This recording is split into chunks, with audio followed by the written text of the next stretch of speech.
दोस्तों नमस्कार, कैसे हैं आप लोग। उम्मीद करता हूँ ठीक ही होंगे। आज मैं आप लोगों को बताने वाला हूँ कि भोजपुरी के सिंगर अंकुश को आज सभी लोग जानते हैं और उनका बहुत सॉन्ग हिट हुआ है। आप लोगों को इस वीडियो में बताऊंगा कि आखिर कैसे अंकुश हिट हुए हैं और उनका प्रथम गाना कौन है और वे कौन से गाने से पॉपुलर हुए हैं। साथ ही मैं आप लोगों को यह भी बताऊंगा कि अंकुश के साथ एक और सिंगर रहते हैं जो कि अंकुश के साथ प्रत्येक सॉन्ग में भी देखने को मिलते हैं। तो वे आखिर अंकुश के कौन है, इस वीडियो में इन्हीं दो विषयों पर चर्चा करके मैं आप लोगों को बताने वाला हूँ, इसलिए आप हमारे साथ वीडियो के अंत तक बने रहिए। चलिए वीडियो शुरू करते हैं। उससे पहले आप लोग मेरा परिचय जान लीजिए कि मैं हूँ आपका भाई जितेंद्र और अभी आप देख रहे हो रिएक्शन VHR चैनल जी। तो चलिए सबसे पहले मैं आप लोगों को बता दूं कि आखिर कौन से गाने से हिट हुए थे अंकुश। मैं आप लोगों को बता दूं कि कुछ दिन पहले आप लोगों का अंकुश का एक बवाल सॉन्ग सुनने को मिला था। इस सॉन्ग का नाम है कुमारे में गंगा नहैले बानी। इस गाने को अंकुश के साथ साथ शिल्पी राज ने भी गाई थी क्योंकि यह गाना काफी पॉपुलर हुआ था। सभी लोगों ने इन गाने को इतना प्यार दिए थे, यह सॉन्ग पॉपुलर हो गया और इसी गाने के माध्यम से अंकुश भी लाखों दर्शकों के दिल पर राज करने लगे और इसी गाने से ही वे हिट हो गए। तो कहा जाए कि अंकुश राजा का सबसे पहला गाना कौन है, तो कुमारे में गंगा नहैले बानी, और इसी गाने से वे पॉपुलर हुए हैं। और अब मैं आप लोगों को बता दूं कि आखिर अंकुश के साथ साथ जो सिंगर रहते हैं वे अंकुश के कौन है जो हमेशा ही उनके साथ ही देखने को मिलते हैं। तो आप लोग ये जान ले कि अंकुश के साथ जो सिंगर रहते हैं वे दूसरा और कोई नहीं बल्कि उनका भाई ही है। इसका नाम है राजा। ये दोनों ही एक फेमस सिंगर है अंकुश राजा नाम से जी।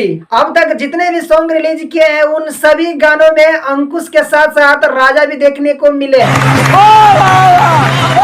अभी तक जितने भी गाने रिलीज किए गए हैं प्रत्येक गाने में अंकुश के साथ साथ राजा भी दिखे हैं। दोनों सिंगर शुरू से ही एकजुट हैं। ये दोनों सिर्फ गाने में ही नहीं बल्कि फिल्म में भी एक साथ नजर आने वाले हैं। इन दोनों की एक नई भोजपुरी फिल्म शूटिंग की जा रही है जिस फिल्म का नाम है तू मेरी मोहब्बतें। इनके एक्टर है अंकुश और राजा। इन दोनों के साथ भोजपुरी क्वीन काजल राघवानी भी इस मूवी में नजर आएगी। हालांकि अभी इस मूवी की शूटिंग स्टार्ट ही हुई है। कुछ दिन बाद इस मूवी का ट्रेलर देखने को मिल जाएगा। ट्रेलर देखने के बाद ही पता चलेगा कि इन दोनों का जिस तरह का गाना फेमस रहता है क्या उसी प्रकार यह फिल्म भी फेमस होगी, ये तो ट्रेलर आने के बाद ही पता चलेगा। इन दोनों भाई पर आप लोगों का क्या राय है कमेंट बॉक्स में बताइएगा एवं इस वीडियो को ज्यादा से ज्यादा शेयर करें ताकि सबको पता चल सके कि आखिर ये दोनों सिंगर आपस में कौन है। और इसी तरह के भोजपुरी अपडेट के लिए हमारे चैनल को सब्सक्राइब कर लीजिए ताकि आप लोगों से कोई भी अपडेट मिस ना। इस वीडियो में इतना ही, मिलते हैं नए वीडियो में नए अपडेट के साथ, तब तक के लिए बाय।